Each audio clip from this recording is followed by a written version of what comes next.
you grew up with complex PTSD, one of the greatest dangers is not that you'll trust the wrong people. It's that you'll stop trusting yourself.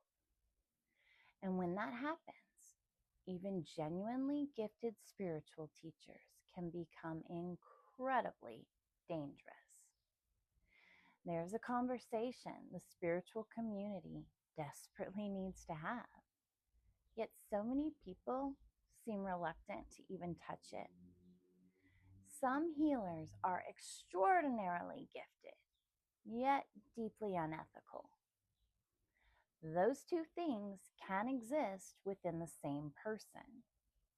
That does not automatically make someone a villain. It means gifts do not replace character. Spiritual language does not replace integrity. And someone's ability to facilitate profound healing experiences never excuses a lack of ethics.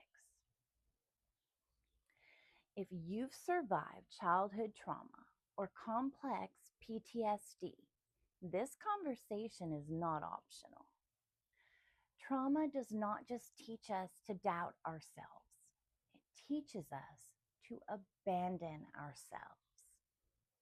It teaches us to place authority outside of ourselves. It teaches us to mistake certainty for wisdom, charisma for safety, and confidence for competence.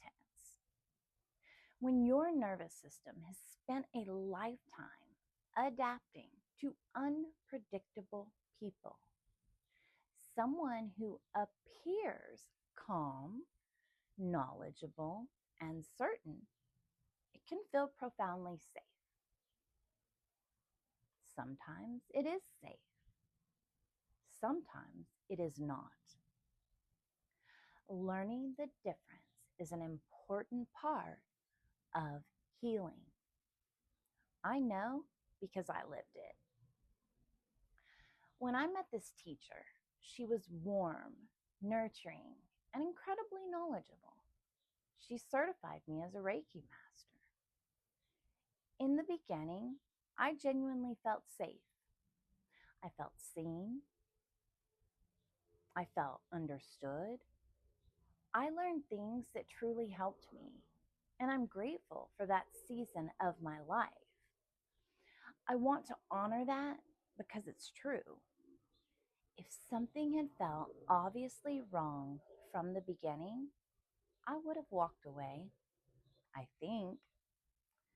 But unhealthy dynamics rarely show themselves on day one. They reveal themselves through patterns, slowly, subtly, almost imperceptibly. About 6 months in, something began to change. The healing sessions I was paying for gradually became conversations all about her life, her conflict, other clients, friends, and deeply personal stories that were never mine to hear or carry. I would leave feeling heavy instead of grounded, tense instead of peaceful, and strangely responsible for information I never should have been entrusted with. Frankly, it was none of my business. I did not want to know those things about those people. My body recognized something was wrong long before my mind was willing to admit it or accept it. Instead of trusting my body, I explained it away. Maybe I'm overreacting. Maybe I'm seeing this through my trauma lens. Maybe I should give her the benefit of the doubt. Maybe I'm being too hard on her. Nobody's perfect after all. Maybe this is normal. Maybe I'm the problem. Looking back, I can see those were not the thoughts of intuition. They were the thoughts of survival and unhealthy programming. That's what unresolved trauma does. It doesn't just make us question other people, it teaches us to question ourselves first. Before we realize it, we are protecting the image we have built of someone we admire instead of protecting ourselves. I did not know it then, but that pattern was about to cost me far more than I expected. Over 4 years ago, she invited me on a retreat at Mount Shasta. It was a significant investment, thousands of dollars between the retreat, travel, the vegan chef she insisted on, and, of course, time away from my work as a healing practitioner. We were promised a safe healing container. Instead, what I experienced was sheer chaos. There were 12 of us, many living with complex PTSD. Instead of containment, there was unmanaged emotional energy, no clear structure, and definitely no grounded leadership. I couldn't fully explain why something felt so wrong. I only knew that my body stayed on high alert. When I returned home, I booked what I thought would be a healing session. Instead, I sat there while she tore into her business partner, her supposed best friend, sharing deeply personal details about her mental health, marriage, and physical challenges that I never should have heard. She took zero responsibility for the absolute shit show that retreat ended up being.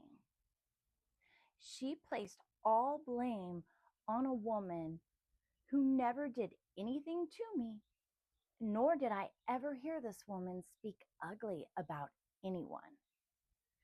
What makes matters worse is that the woman was not even there to defend herself. Once again, I left carrying someone else's emotional burden and feeling quite disgusted. And here's the part I have to own. 6 weeks later, I went back. Even though my body had already told me no, I ignored it. That's the part that still stings a bit. It wasn't only the breach of ethics, the breach of confidentiality, it was recognizing how easily I abandoned myself and trusted this guru over myself. Complex trauma had trained me to distrust my own instincts, to wonder if I was too sensitive, to wonder if my nervous system was lying to me, to mistake self-betrayal for compassion and understanding. That is the wound beneath the wound. And honestly, I was also afraid to speak up. She had influence in the spiritual community. And when you've been conditioned to see authority figures as beyond reproach, silence can feel safer than trusting what your own body already knows. I left after that healing session and did not go back. More than a year later, I handwrote her a letter. I told her how disappointed I was, not to shame her, but because clients deserved better. And frankly, I was a bit concerned about who she was becoming. She never responded. Later, I learned she had portrayed herself as the victim and was spreading lies about me. That hurt, but it also clarified something I have never forgotten, nor will I. The longer I have done this work, the less impressed I am by someone's gifts and the more I care about their character. Never confuse being emotionally moved with being emotionally safe. Now I ask very different questions. How do they handle conflict? Do they offer repair when they cause rupture? Can they take accountability when something goes wrong? Do they protect people's privacy, especially when that person isn't in the room? How do they behave when things become uncomfortable? Because leadership is not revealed when everything is easy. Leadership is revealed during adversity. This experience gave me a standard. I do not expect healers to be perfect. I do expect them to be ethical. I don't expect a life without mistakes. I do expect responsibility. A healer's first responsibility is not to impress you. It's to protect the dignity of the people who trust them. And a healthy, grounded, stable healer will never, ever replace your intuition with theirs. They strengthen your relationship with your own. If one day you outgrow me, I will not see that as rejection. I will see it as healing doing exactly what it was meant to do. Because sometimes the first teacher gives you knowledge, the next teacher gives you discernment, and sometimes the body you have spent years trying to fix was quietly protecting you all along. That is what I want for you. Not dependence, not pedestal building, sovereignty. If any part of my story resonates with you, let that be enough. You don't need another permission slip to honor what your body already knows. Come back to your body.